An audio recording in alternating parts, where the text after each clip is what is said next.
I think many of you have already visited our booth and have already picked up the publications. But allow me just to briefly introduce to you this joint initiative that we do together with the Special Unit of South-South Cooperation. And my special thanks goes to Yiping Zhou, the director, and the deputy director, the Madam Chair, who just introduced. Without their vision and support, this wouldn't be possible. The contact of this initiative, I think my colleagues are still fixing technically the PowerPoint to be shown. Oh, yes, very good. The contact of this initiative, next slide, please, is we have been talking this morning a lot about poverty reduction, about how food crisis, food security issue actually linked to a lot of different multi-dimensions of poverty, and how inequality nowadays is coming to the central stage of poverty reduction agenda. And we know that poverty and vulnerability are concentrated in rural areas and urban slums. But we have good reasons to be optimistic about the future, because we know that community-driven participatory solutions are there. And we know that these solutions have proven successes everywhere in different developing contexts, sometimes even in very challenging development context.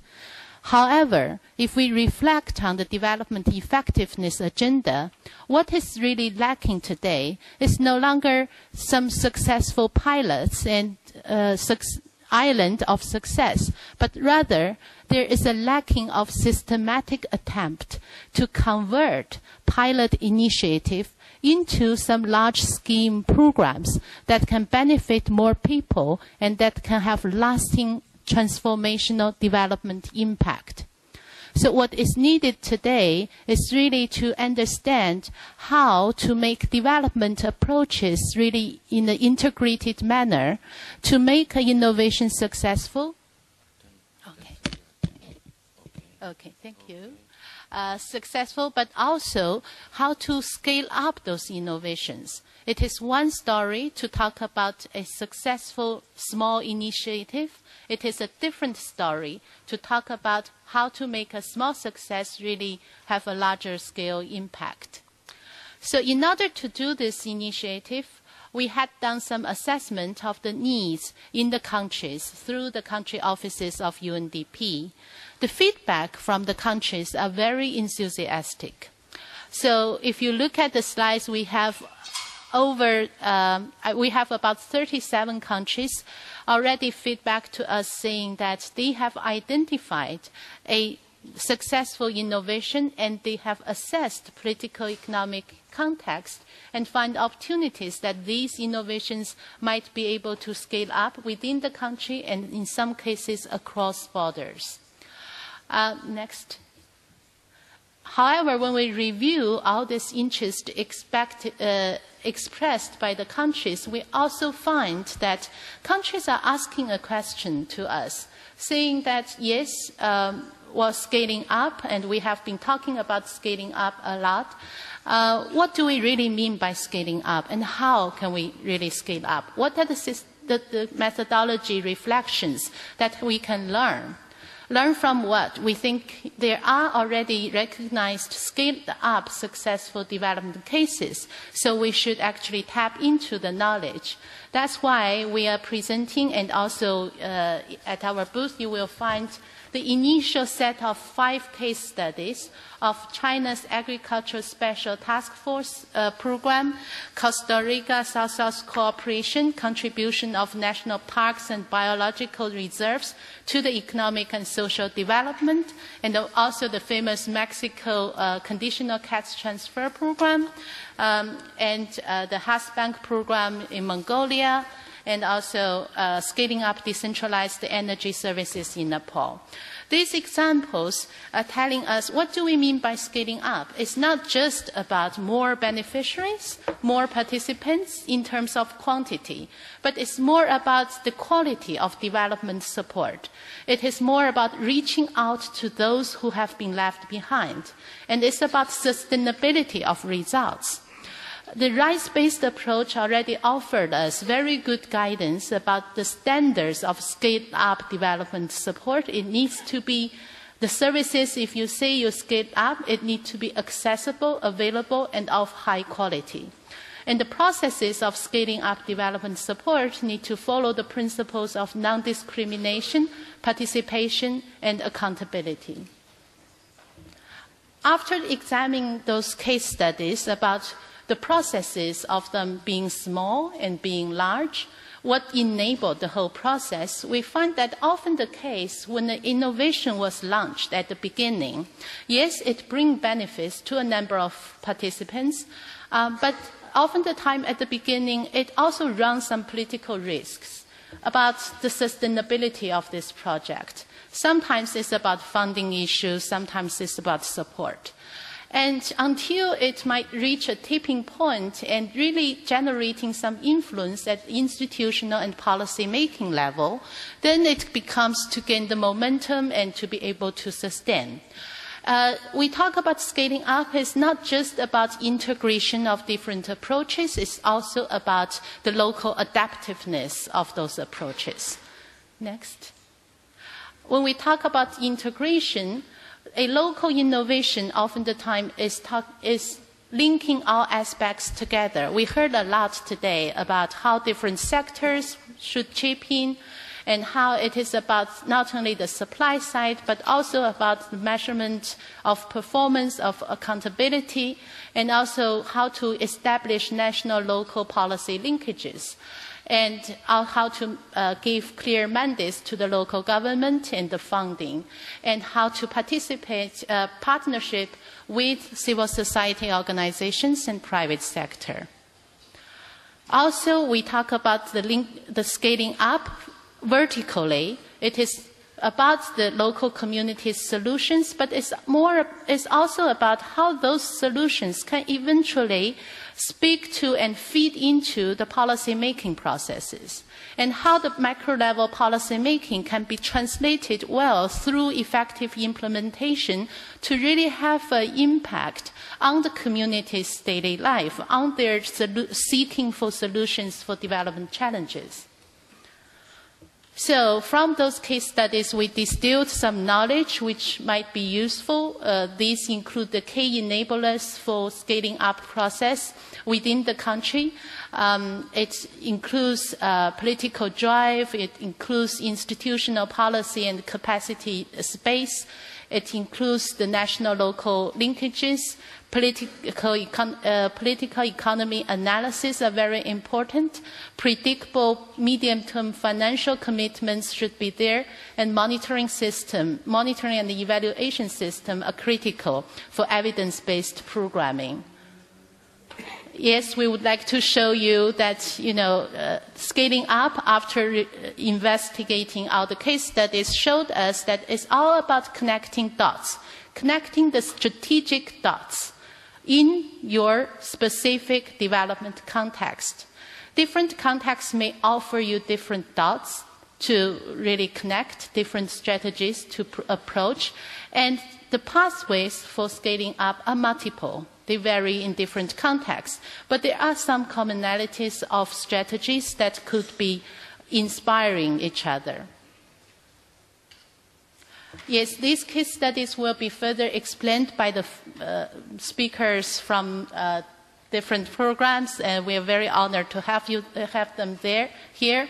The first case study in China, for example, highlighted how a complementary mechanism of agriculture extension was offered, and it was initiated in a small city in southern part of China called Nanping, and now today it covers over 1,800 counties in the country.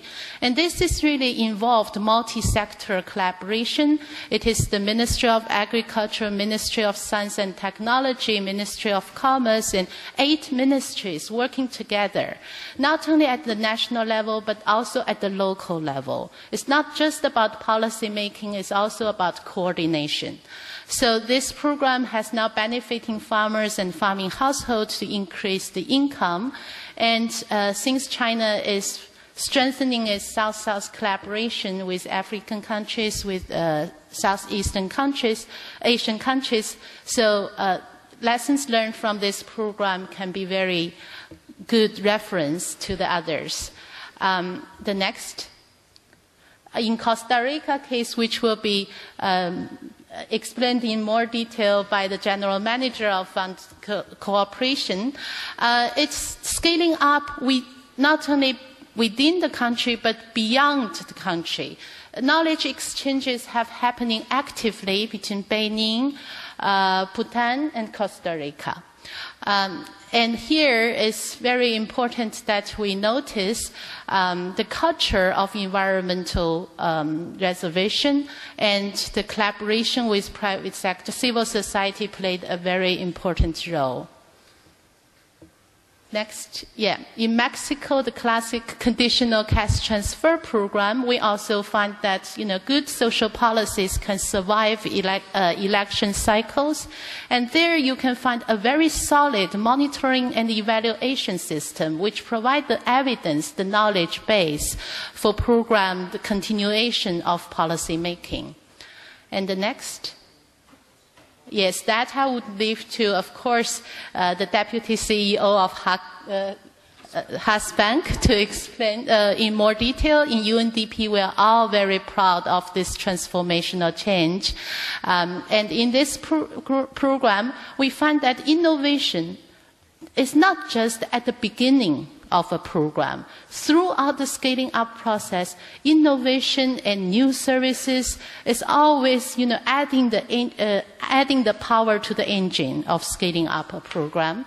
And the next, in Nepal, the decentralized provision of energy in rural communities demonstrated how the small innovations can actually help once scaled up to address people's needs in most remote areas. And there again, the local governance aspect is highlighted, how it actually ensured the accountability and how the partnership with private sector worked.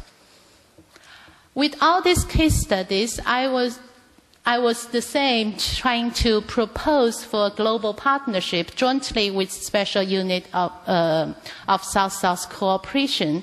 As we all know, it's critical to facilitate South-South learning and South-South cooperation. So in this proposal, I would like to emphasize 4 important aspects. The first one is to continue document and share knowledge on innovations for sustainable development at the national and subnational level, which are very critical in addressing inequality.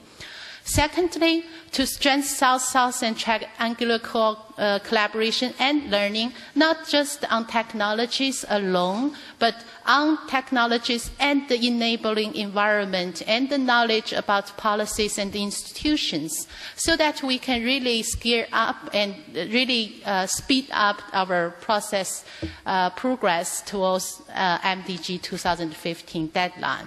Thirdly, very importantly, I also heard from this morning, and also this is timely after Busan, that I think, subnational level innovations and how we can scale them up, I think this can contribute to bring the voices from the South to the global development agenda debate.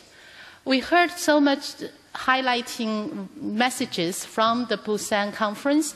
Now it's Rio Plus 20 approaching, and the world is discussing about post-2015 agenda. So really, this local innovations scaling up need to be featured there. Together, I think we can make that voice louder. Number 4, well, sharing knowledge is one thing. Capacity development is critical to help really transfer some knowledge and to bear some real fruits in developing countries. So that is my proposal for global partnership, and we would like to work with the different initiatives, the observatory and also the South-South Units Trust Fund. Already I know that we have a partner from Korea already joining us. Actually, the Korea UNDP MDG Trust Fund is supporting scaling up local innovations for MDGs and for beyond that for human development. Thank you very much.